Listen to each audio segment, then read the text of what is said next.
Hello मेरे प्यारे दोस्तों आज की कहानी की लेखिका हैं तबस्सुम साकिर।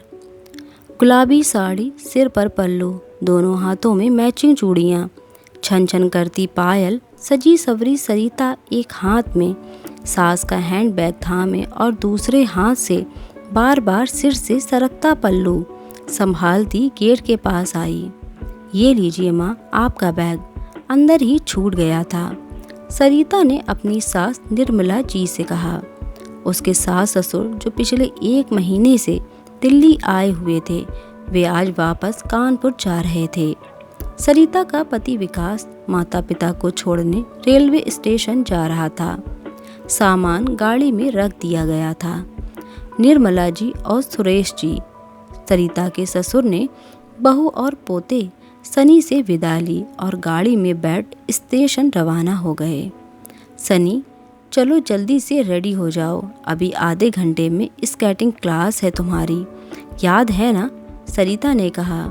सनी भी माँ की बात सुनकर झट तैयार होने अपने कमरे में चला गया। चलो बेटा, रेडी होना, सरिता ने आवाज़ लगाई। सनी बाहर आया, सरिता को देखा और बोल उठा, वाह मॉम, सो कूल। आसमानी रंग का टॉप, जीन्स, पैरों में हील्स, बालों का हाई पोनीटेल बना हुआ, हाथ में सुंदर ब्रेसलेट, लाइट मेकअप और सिर पे चढ़े गॉगल्स। वाकई सरिता बहुत प्यारी और सनी के शब्दों में कहें तो कूल लग रही थी।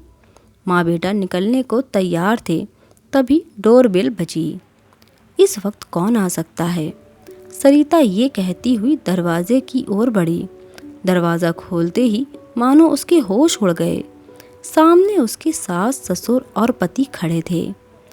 संस्कारी बहू को इस आधुनिक वेशभूषा में निर्मला और सुरेश जी ने कभी ना देखा था। निर्मला जी की गुस्से से लाल आंखें लगता था अभी बाहर गिर पड़ेंगी। सरिता की हालत ऐसी थी कि काटो तो खून नहीं।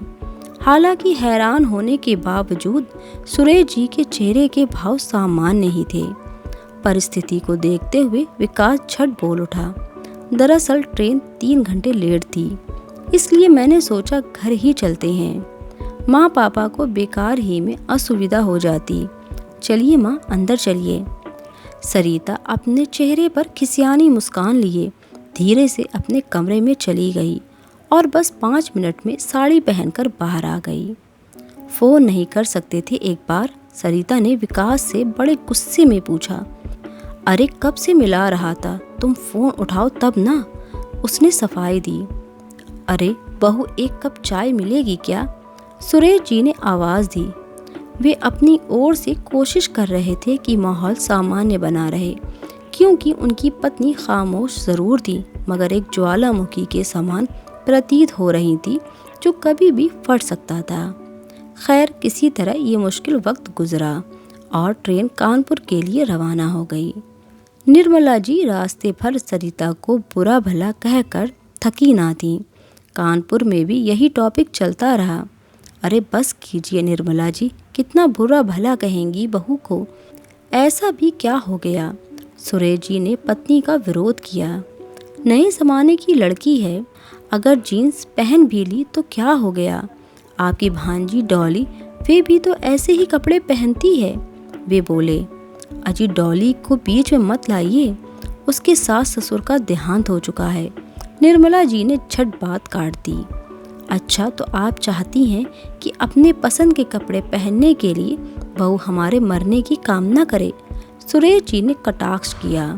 वैसे भी हमारे सामने तो वे साड़ी ही पहनती है, वे बोले। वही तो, हमारे सामने तो सती सावित्री बनती है और पीठ पीछे हीरोइन बनी फिरती है। निर्मला ने फिर से कड़वे शब्द कहे। कैसी बातें करती हैं आप, छोटी सी बात का बतंगड़ बना दिया।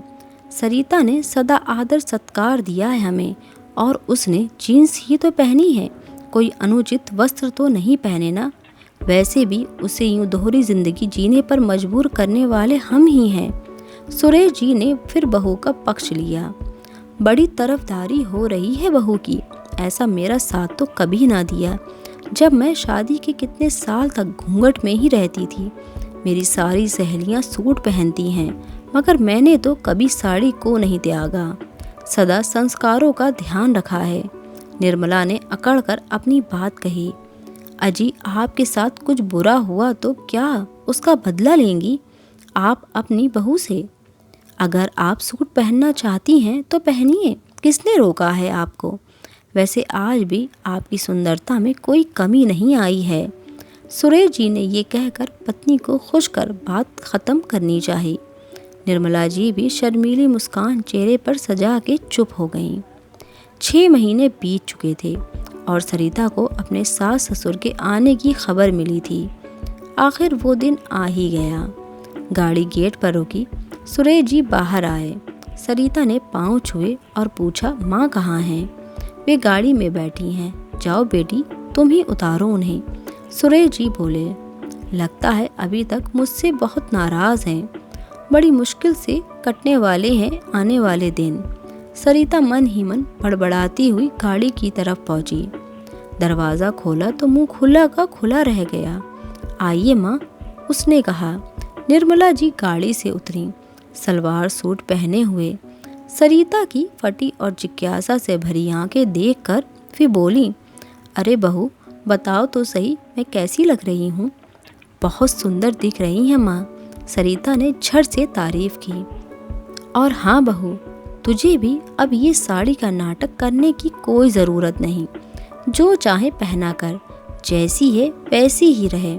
जब मर्जी सूट पहनो, जीन्स पहनो, मन करे तो साड़ी भी पहनो।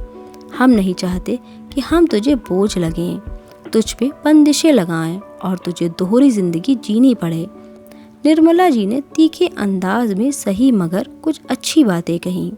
ऐसी बात नहीं है माँ, मुझे साड़ी पसंद है, बस घर में थोड़ा अनकंफर्टेबल हो जाता है, सरिता ने सफाई दी।